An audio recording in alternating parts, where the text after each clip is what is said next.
Okay, my electric water heater replacing my blown propane one. This is the wall. I got that to where that's going to go out like there. And it was pretty simple. I really didn't have to modify a whole lot. Yeah, all I really had to do is up here for the propane, had to cap that. And let's see. Let's go around out here too.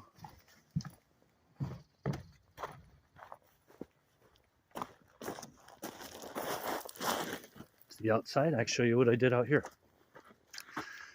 So I took, and this was attached to the old water heater, and I just took and I ground it out, ground out the edges to retain the frame. And so the frame, and then I just took and caulked up the edges and put it back in. Got my cord coming out. I can hook that to an external power source or to my generator. So that's it. Cost me about $300 total, versus about $1,000 probably for the other one, which is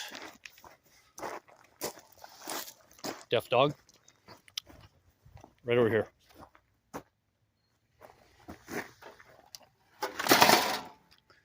Yeah, this sucker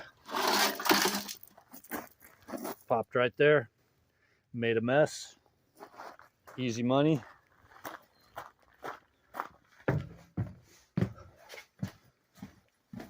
Got some shark bite pecs to hook the pecs back up.